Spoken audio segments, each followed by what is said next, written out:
What's up, guys? My name is Khan, and we're back today with more Logic Car, and we're almost halfway through the game. We are on level 21 of 55, so I'm super excited. If you guys don't know, this game's really simple. You program cars to do stuff kind of like Polybridge, except you don't build a bridge, you program the car. So same kind of deal, ISO game, and we're on to this amazing level. In the last video, we actually got remote control features, so I'm kind of excited to see what we have here.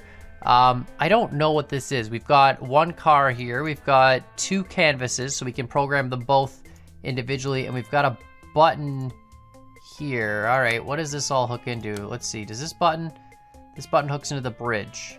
Has friction. So if we hit the button, does the bridge move? Okay, hold on. Let's just, let's do a real quick thing here. Let's program, well, first of all, we got to set up our cars. So let's set up this one to be canvas 2 and this one to be canvas 1. I think what we have to do is have this car push the button, move the bridge over, this car get onto the bridge, and then this car get off the button and move the bridge back. That's my guess. And then once the bridge is moved back, then this thing can continue driving. I think it's actually going to be pretty simple, but let's see what we got. We've got brakes, that's it, whatever. We've got remote control. So we've got a transmitter, and we've got a receiver. We've got an obstacle sensor. We've got an engine. Okay, yeah, no, this will be, all right, we can figure this out. Okay, so start, so number 1 is just gonna go forward, right? And if we do that, what happens? Let's see what happens here. Number 1 goes forward, presses the button, right, it pulls that, okay. Okay, so I think what we gotta do is number 1's gotta go forward, right? And then we gotta wait until we receive a signal. And then once it receives a signal, then we can provide that signal to the engine.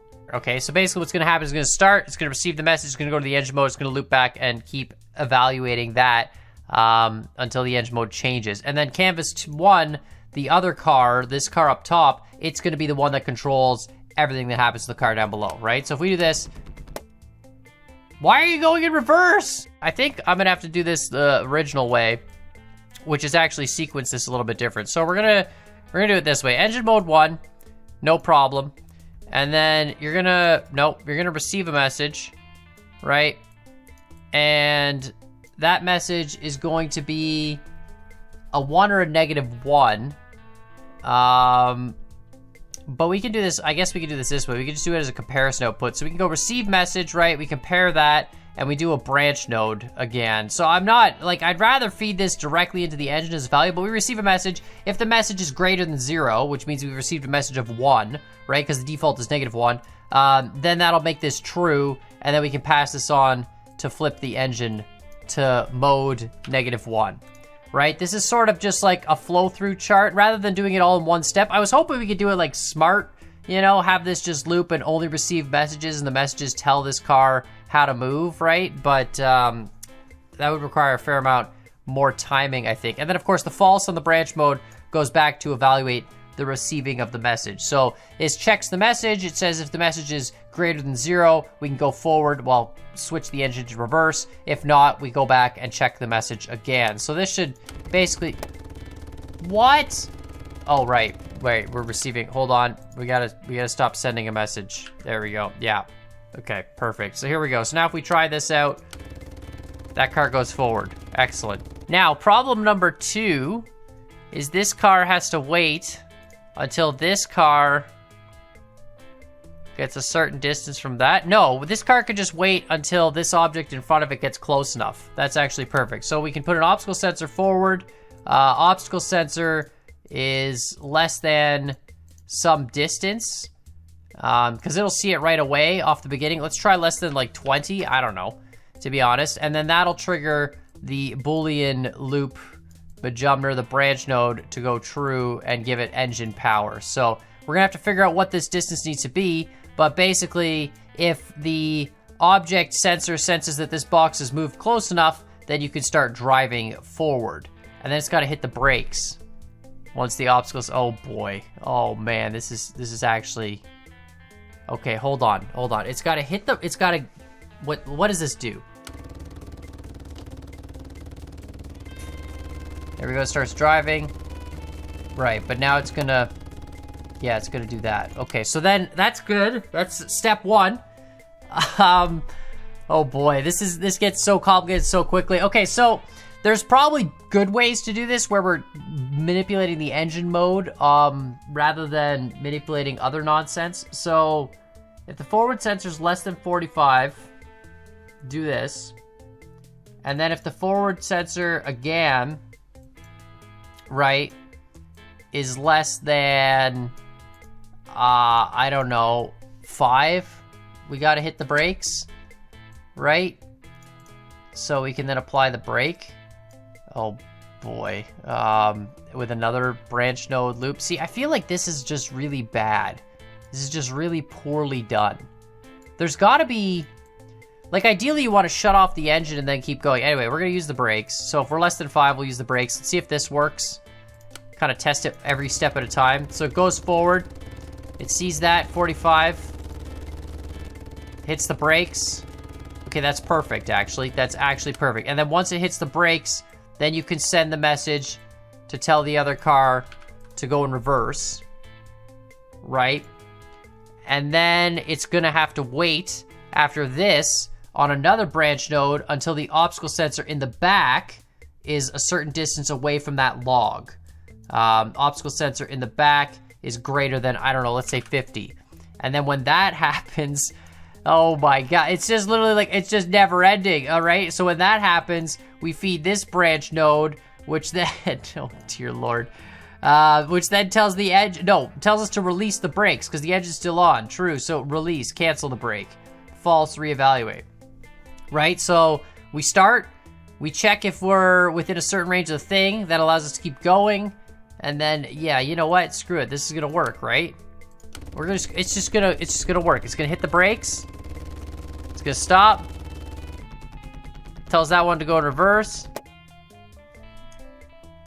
How far are you from that? Oh, forward. I'm derp. I don't need the forward one. I need the reverse one. Hold on. That was the I had the forward obstacle sensor. Backwards obstacle sensor greater than 50. Then you can drive forward. Okay, cancel the brake. All right, here we got this. Forward. Hit the button. Bring the thing over. Stop. Bring it reverse. Bring it. The heck, man? Oh, it canceled the brake. Oh, but when it cancels the brake, it doesn't start the engine back up. Oh, as soon as you hit brake, it cancels the engine. So we don't need this as... I guess we need brake cancel, and then we just need engine start, right? Okay, that... Oh my god, look at this. Look at this. Look at this. It's ridiculous. So it's really just... It's going through this line, right? But it's evaluating 3 different conditions. It's amazing. It's a terrible, terrible chunk of code. There definitely would have been a way to do this more efficient. This is like a very linear sort of sequence. Oh, okay. Sure. I mean, it kind of accelerated a little early there. Start. That's so cool. Yeah, it just goes for it. That's awesome. All right, next stage. Okay. What? Canvas 1, do we have 2 canvases? No, we have 1 canvas, so both of them have to use the same code. How is this? Something's gotta happen. Of course, that collapses. Okay. If we just drive them both straight, I'm assuming nothing's gonna happen, right? Like, they're not gonna make it over that gap. The top one will make it, the bottom one is gonna hit that gap and die, right? Right. Okay, no, that makes sense. What if I do something really stupid and just give it lots of backwards speed? Airburster backwards gives it lots of forward speed. Okay, so it literally dies, doesn't get enough speed. Okay.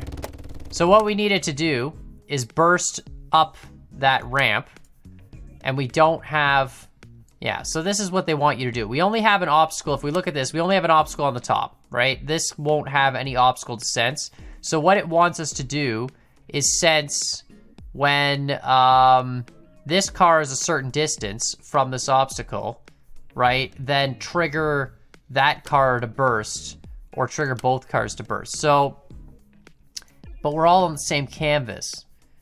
So we have to send and receive like a message to itself. Okay, so let's do this. So forward sensor No, hold on. Backward sensor. It's basically kind of, you're always doing like condition checks, which is kind of cool. So once you get them, you get them. A backward sensor is greater than, I don't know, 50, right? So if the backward sensor is greater than 50, then we're at the spot we need to be at. We're gonna use a branch node again, because it's like our favorite thing ever. So true, false, we're just gonna keep evaluating the branch node, right, with the engine of 1. If this is true, then we're gonna simultaneously send a message and then receive a message, right? So we're gonna send a message of 1, and we're gonna receive a message of whatever. So this should send a message to itself, I think. I think is how this is gonna work. I'm not actually sure, but I'm pretty sure. I don't know. And then we're gonna feed this into a branch node again. We're gonna do another comparison. So if the message we receive is greater than 0, that triggers this as true. If this is false, go back to sending and receiving a message, I guess. I mean, I guess it doesn't matter. I don't know if these have to be simultaneous. That's the thing. If they do, this won't work.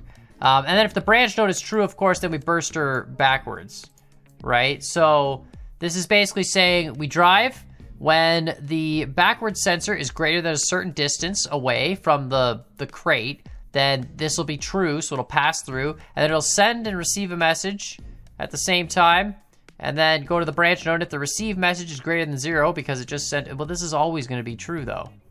Right, but it's 2 cars, that's the issue, it's 2 cars. The one message is gonna be sent from the one car, the other car is gonna trigger the receive, and then, I don't know, let's see what happens.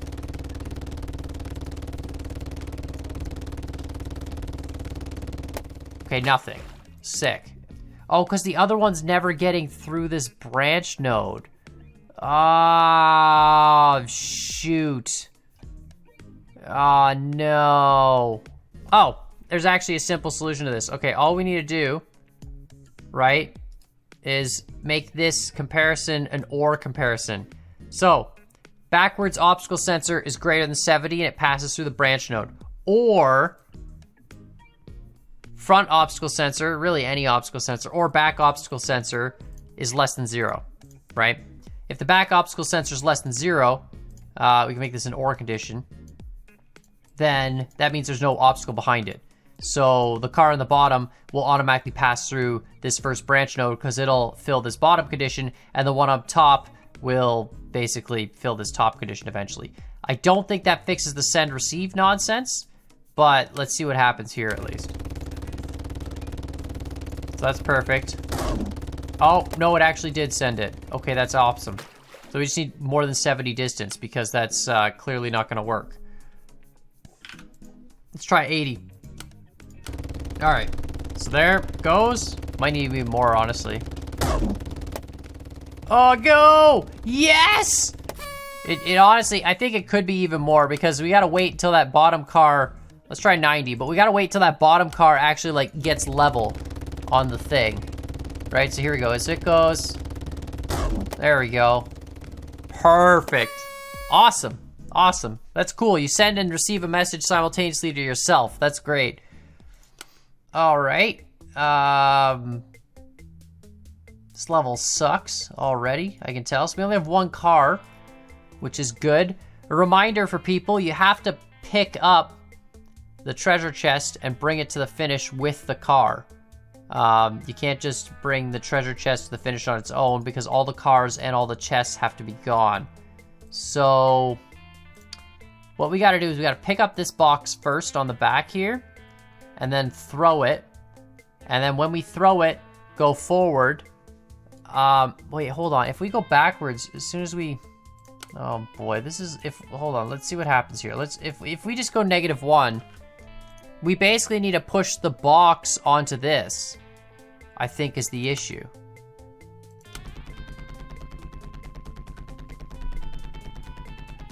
Yeah, you need the box on this so that it keeps pushing. Yeah, no, I know we're dead, but we need the box on this red button so that we can push the conveyor nonsense all the way across. Oh boy.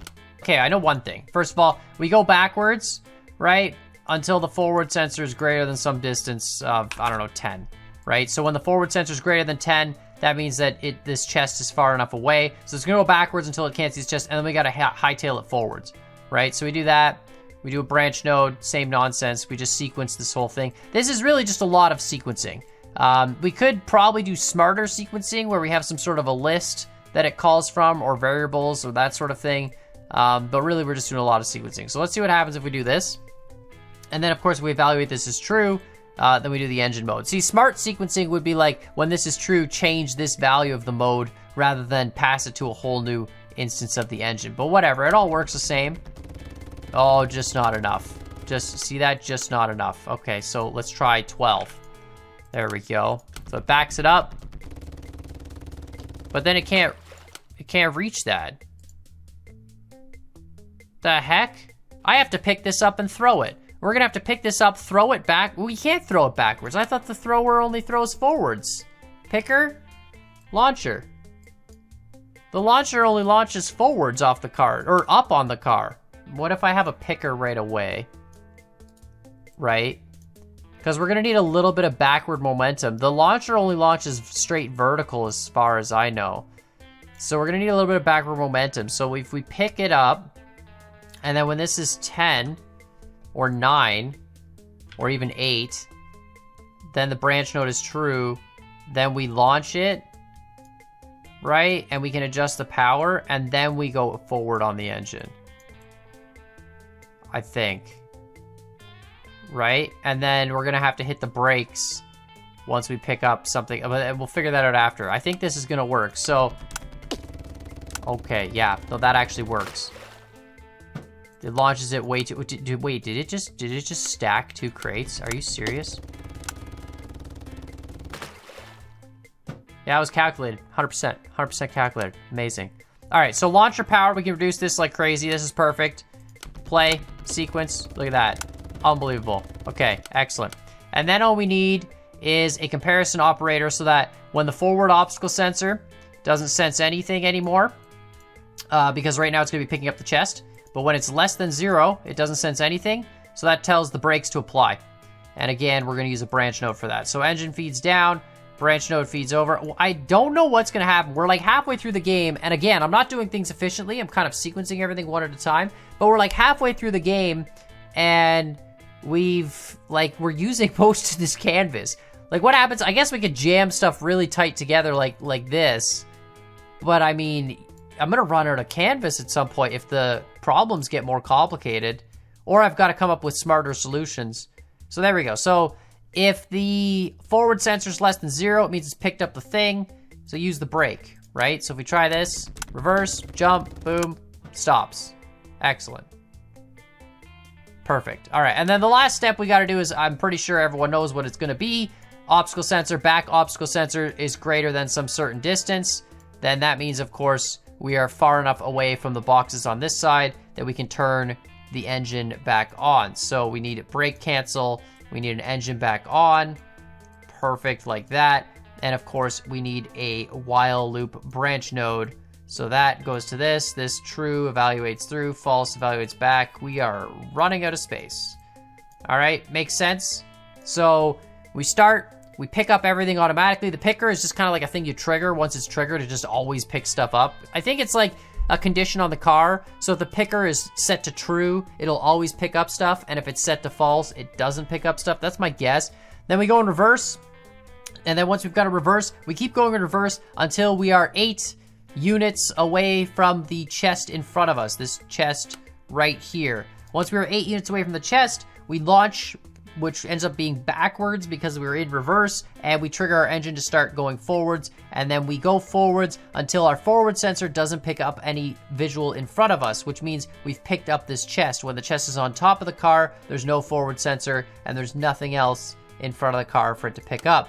And then we keep going, and we sit on that platform with our brake once the forward sensor is triggered until the backward sensor is greater than some distance, not 0, probably 100, maybe even more. And when that triggers, we cancel the brake and turn our engine on full power. Let's see what this does. Brake, reverse, forward, stop. This is amazing. This is actually really cool. This is a lot of sequencing this episode. Like last episode was a little bit of remote control, still like kind of one issue problems. This is actually having to like plan accordingly what your car has to do at each step. Oh my God, that was actually perfect. 100. 100 was actually perfect. That was amazing. I want to watch that one more time. I really am enjoying these. These sequencing ones are cool. There's probably a better like node to sequence with than what I'm using. I should really look. I've only been doing while loops and stuff, but I should look through the different nodes because there's got to be other nodes for like memory storage and stuff like that. I'm not sure, to be honest. That's really cool. All right, next stage. Holy cow. Okay, this is really cool. All right, so since the levels are getting a little bit more complicated, I think this is gonna be the last stage. I only have 2 canvases. Okay, you suck. Okay, so this is what I think has to happen, right? We've got 3 cars, 3 flags. This car has an obstacle sensor behind it, this one has a chest, and this one has nothing.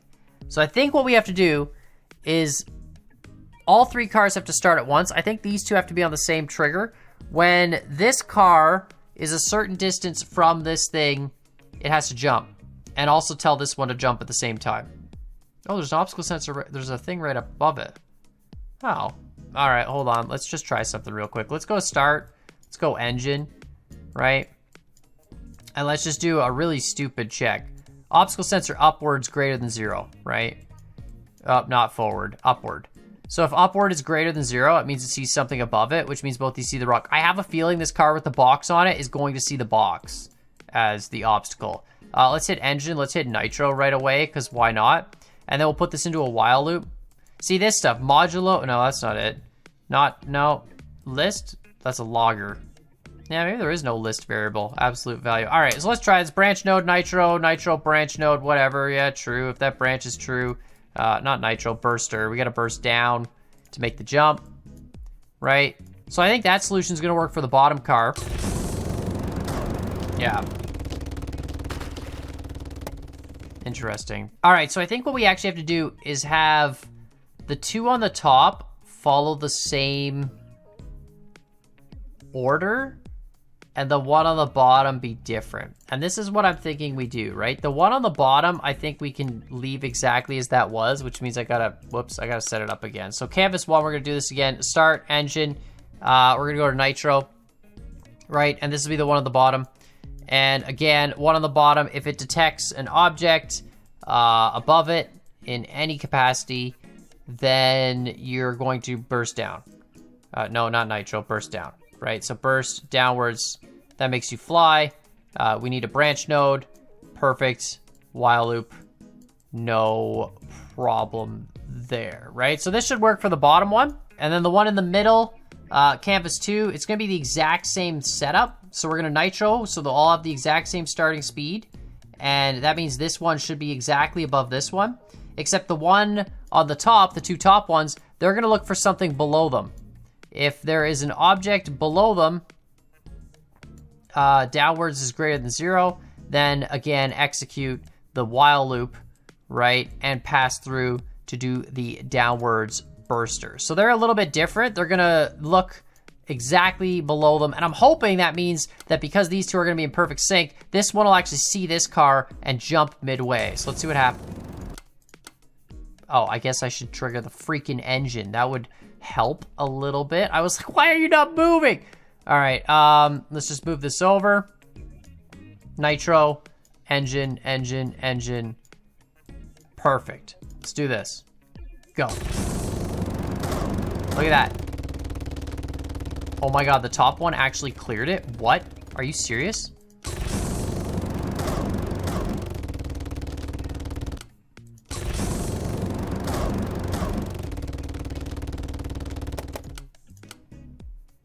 Okay. The problem is, I need the top one to jump earlier. And in order for the top one to jump earlier, it can't go off the signal. What if we just told... I wonder if we're just should tell... Instead of the top ones looking at a downward sensor, what if we just told them to jump when they receive a signal, right? Like when the bottom one sends a message. So the bottom one can send a message when it wants to jump, and then the other 2 just receive that message and go with it. So they both nitro but they'll receive the message here, right after the nitro. So we put the nitro down, they receive the message, and then they receive the message, and then they use the branch node to loop back to that message receive. And of course, they compare that to this. So if the message is greater than 0, then message received, then you jump, right? I'm wondering if that's gonna work better. So basically, when this car sees this rock above it, which is like impossible to see, but when it sees that rock, it'll jump and also send the signal to these two to also jump, which maybe will work. Oh, you gotta be kidding me. You gotta be kidding. So one way, it's too much. Oh, it made it that time. What? What?